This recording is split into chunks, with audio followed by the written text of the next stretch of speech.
Pernahkah kamu merasa dikhianati oleh orang yang paling dekat denganmu? Orang yang seharusnya melindungi, justru menjadi sebab luka terdalam dalam hidupmu. Bayangkan seorang anak yang dijatuhkan ke dalam sumur, gelap oleh saudara kandungnya sendiri, sendirian, tanpa cahaya, tanpa kepastian. Namun justru di tempat itulah Allah mulai menulis takdir terindah untuk hidupnya. Inilah kisah Nabi Yusuf, kisah tentang pengkhianatan yang berubah menjadi kemuliaan, tentang kesabaran yang berbuah kepemimpinan, dan tentang keyakinan bahwa saat manusia menjatuhkan, Allah sedang mengangkat. Jika hari ini hidupmu terasa gelap, mungkin bukan karena Allah meninggalkanmu, tetapi karena Dia sedang menyiapkan akhir yang jauh lebih indah.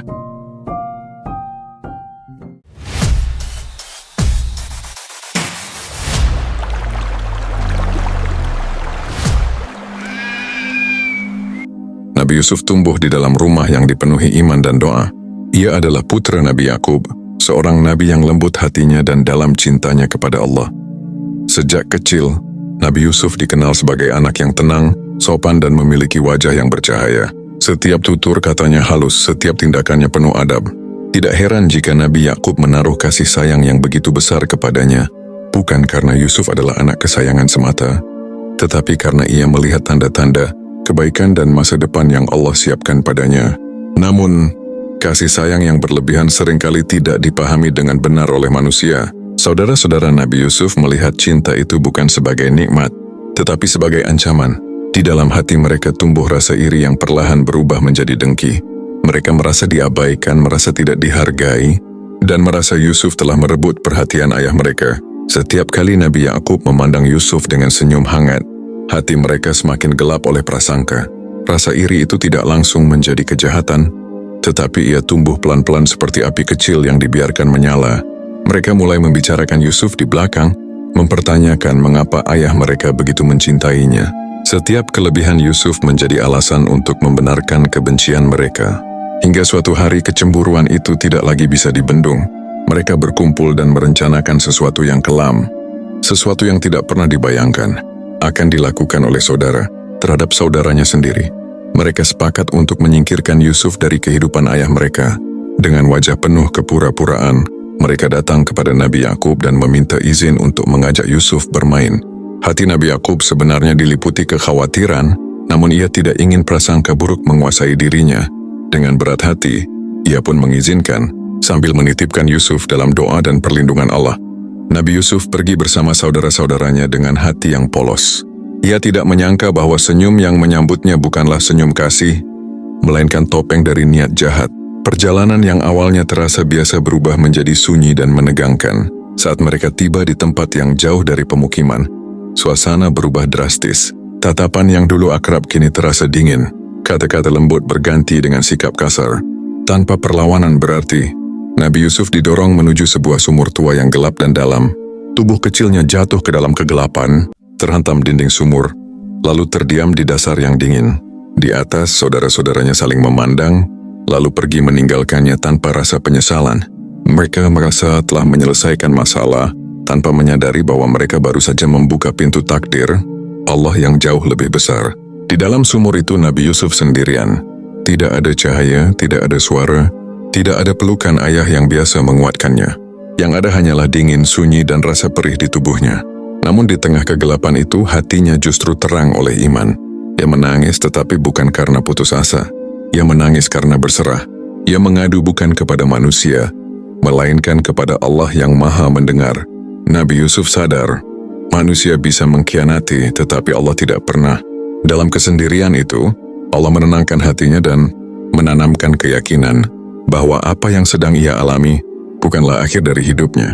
Allah menguatkannya dengan wahyu bahwa suatu hari nanti, ia akan berada di posisi yang tinggi dan akan menceritakan kembali peristiwa ini kepada mereka yang mengkhianatinya. Sementara itu, saudara-saudaranya pulang membawa kebohongan.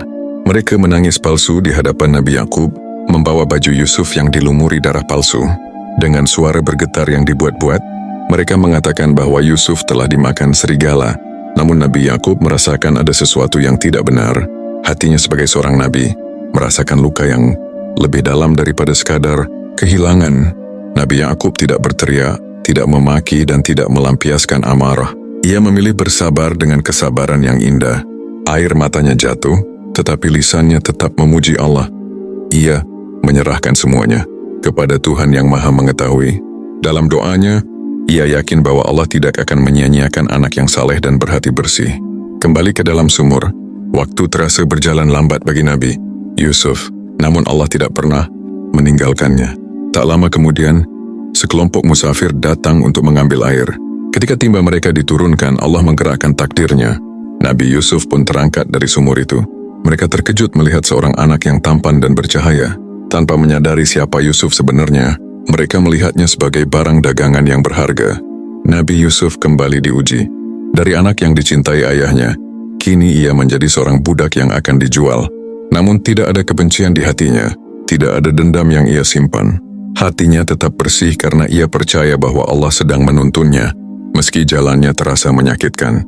Bab ini mengajarkan kita bahwa pengkhianatan seringkali datang dari orang terdekat. Luka terdalam bukan berasal dari musuh, tetapi dari saudara sendiri. Namun di balik setiap luka Allah sedang bekerja. Ketika manusia menutup pintu, Allah membuka jalan. Ketika manusia menjatuhkan, Allah sedang menyiapkan pengangkatan. Apa yang tampak sebagai kehancuran, bagi Allah adalah permulaan. Dan apa yang terasa sebagai kegelapan, seringkali adalah tempat Allah menumbuhkan cahaya iman yang paling kuat. Nabi Yusuf melanjutkan hidupnya jauh dari ayah, jauh dari tanah kelahiran, dan jauh dari masa kecil yang penuh kasih. Ia dibawa menuju Mesir, sebuah negeri besar dengan gemerlap, kekuasaan dan kehidupan yang sama, sekali asing baginya. Di tangan para pedagang, Nabi Yusuf bukan lagi seorang anak yang dimuliakan, melainkan dianggap sebagai barang dagangan yang bisa diperjualbelikan. Namun meski statusnya berubah, akhlaknya tidak pernah berubah. Wajahnya tetap tenang, tutur katanya tetap sopan, dan hatinya tetap bersandar kepada Allah. Takdir Allah membawanya ke rumah seorang pembesar Mesir. Di rumah itulah Nabi Yusuf mulai menjalani kehidupan baru sebagai seorang hamba. Hari-harinya diisi dengan pekerjaan, perintah, dan tanggung jawab yang tidak ringan.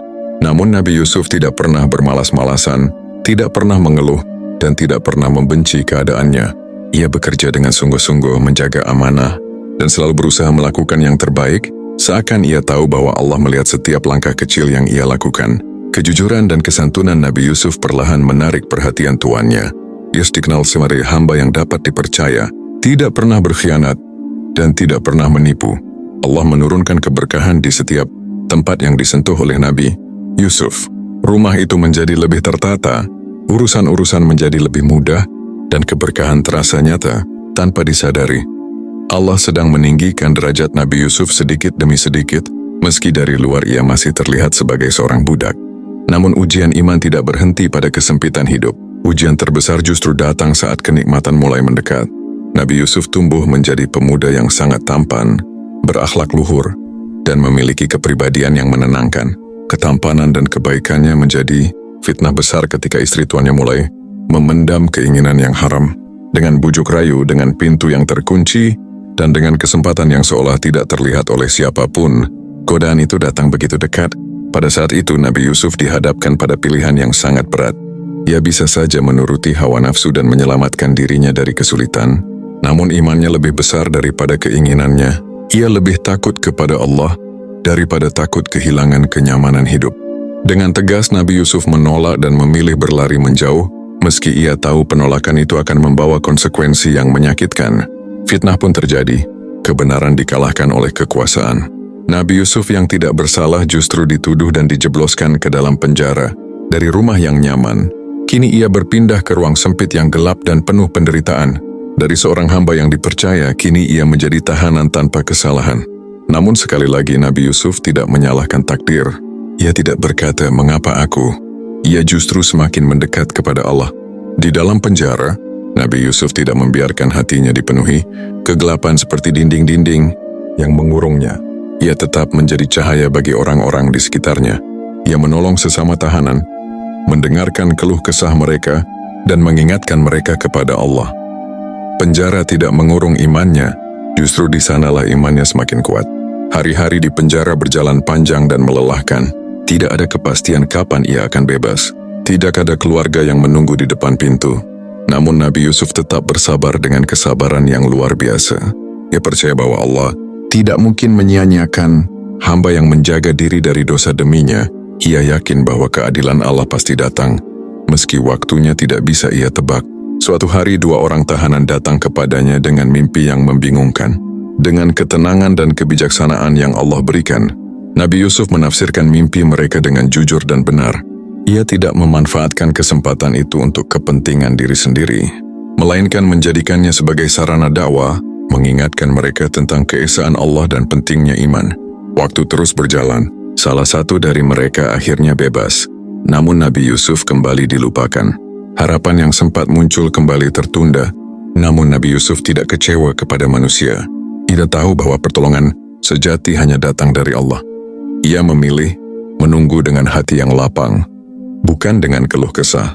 Bab ini mengajarkan kita bahwa jalan menuju kemuliaan seringkali melewati kesabaran yang panjang, bahwa orang yang jujur tidak selalu langsung dibela, dan orang yang benar tidak selalu langsung dimenangkan. Namun Allah tidak pernah salah dalam menilai. Setiap penolakan, setiap fitnah, dan setiap kesendirian adalah bagian dari proses Allah membentuk jiwa yang kuat. Nabi Yusuf mengajarkan bahwa menjaga iman di saat sepi lebih berat daripada bersabar di saat ramai. Namun justru disitulah nilai seorang hamba diuji. Dan siapapun yang mampu menjaga dirinya karena Allah, maka Allah sendiri yang akan menjaga masa depannya.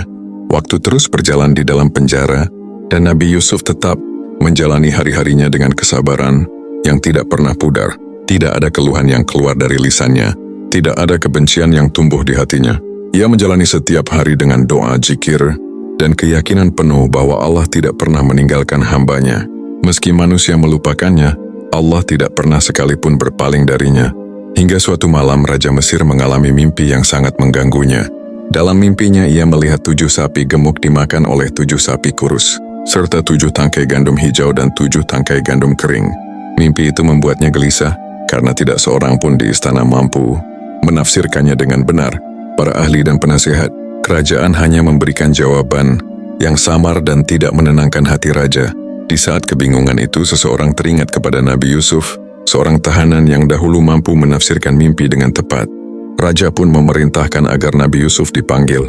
Namun Nabi Yusuf tidak serta-merta keluar dari penjara dengan tergesa-gesa. Ia meminta agar kebenaran tentang fitnah yang menimpanya dibuka terlebih dahulu. Bukan karena sombong, melainkan karena ia ingin keluar dengan kehormatan dan kejelasan, agar namanya bersih dan kebenaran tegak. Allah pun menyingkap kebenaran. Fitnah itu terbongkar, dan Nabi Yusuf dibebaskan dengan penuh kemuliaan. Ketika akhirnya berdiri di hadapan raja, Nabi Yusuf tidak menampakkan dendam atau kepahitan masa lalu. Ia berbicara dengan tenang dan bijaksana. Ia menafsirkan mimpi raja dengan jelas, menjelaskan bahwa akan datang masa subur yang panjang, diikuti oleh masa paceklik yang berat, dan memberikan solusi agar negeri Mesir dapat selamat dari bencana kelaparan. Kecerdasan, kejujuran, dan ketenangan Nabi Yusuf membuat raja kagum. Ia melihat bukan hanya kemampuan berpikir, tetapi juga kedalaman iman dan ketulusan hati. Tanpa ragu raja mempercayakan urusan perbendaharaan negeri kepada Nabi Yusuf. Dari seorang tahanan, Nabi Yusuf kini menjadi pemimpin yang mengatur hajat hidup orang banyak. Allah mengangkat derajatnya dengan cara yang tidak pernah ia bayangkan sebelumnya. Nabi Yusuf menjalankan amanah itu dengan penuh tanggung jawab. Ia mengatur persediaan pangan, menyimpan hasil panen, dan mempersiapkan negeri menghadapi masa sulit. Ketika masa paceklik benar-benar datang, Mesir menjadi negeri yang selamat, sementara negeri-negeri di sekitarnya dilanda kelaparan. Orang-orang dari berbagai penjuru datang untuk meminta bantuan, termasuk saudara-saudara Nabi Yusuf sendiri. Saat saudara-saudaranya berdiri di hadapannya, Nabi Yusuf mengenali mereka, namun mereka tidak mengenalinya. Hati Nabi Yusuf tidak dipenuhi dendam. Ia teringat sumur gelap air mata ayahnya dan masa-masa pahit yang telah ia lalui. Namun semua itu tidak membuatnya ingin membalas. Ia justru melihat bagaimana rencana Allah bekerja dengan sangat indah, menyatukan kembali kisah yang dulu terpisah oleh luka. Setelah beberapa peristiwa, Nabi Yusuf akhirnya memperkenalkan dirinya kepada saudara-saudaranya. Ketakutan menyelimuti wajah mereka. Mereka menyangka pembalasan akan datang. Namun yang keluar dari lisan Nabi Yusuf justru kata-kata penuh kelembutan dan ampunan. Ia mengatakan bahwa apa yang mereka lakukan dahulu adalah bagian dari rencana Allah untuk kebaikan yang lebih besar. Ia memaafkan mereka tanpa syarat, tanpa menyimpan luka. Nabi Yusuf kemudian memuliakan ayahnya Nabi Yakub dan seluruh keluarganya. Ia mengangkat mereka ke tempat yang terhormat. Di saat itulah mimpi masa kecil Nabi Yusuf terwujud dengan cara yang paling indah, bukan untuk menyombongkan diri, melainkan sebagai bukti bahwa janji Allah selalu benar. Kisah Nabi Yusuf sampai pada titik ini bukan sekadar cerita tentang kesuksesan dunia, tetapi tentang kemenangan iman. Ia mengajarkan bahwa kesabaran tidak pernah sia-sia, bahwa menjaga diri dari dosa lebih berharga daripada segala kenikmatan sesaat, dan bahwa memaafkan adalah tanda hati yang telah dimuliakan oleh Allah. Dari sumur ke pasar, dari istana ke penjara, lalu kembali ke istana dengan kemuliaan. Semua itu bukan kebetulan, semua adalah rangkaian takdir yang Allah susun dengan sempurna. Nabi Yusuf tidak pernah meminta jalan hidup yang mudah, tetapi ia memilih jalan hidup yang diridai Allah. Dan Allah membalasnya dengan takdir terindah. Kisah ini mengingatkan kita bahwa hidup tidak selalu berjalan lurus. Kadang kita dijatuhkan, difitnah, dan dilupakan. Namun jika hati tetap bersama Allah, maka tidak ada satu pun penderitaan yang sia-sia. Allah Maha Melihat, Maha Mengetahui, dan Maha Adil. Siapa yang bersabar, Allah akan angkat derajatnya. Siapa yang menjaga iman, Allah akan jaga masa depannya. Dan sebagaimana Nabi Yusuf, ketika kita memilih Allah di saat paling sulit, maka Allah akan memilihkan akhir yang paling indah. Kisah Nabi Yusuf bukan sekadar cerita tentang seorang nabi yang akhirnya berhasil dan dimuliakan. Ini adalah kisah tentang hati yang tidak pernah meninggalkan Allah, meski dunia berkali-kali meninggalkannya. Dari sumur yang gelap hingga singgasana kekuasaan, Nabi Yusuf tidak pernah mengubah arah sujudnya.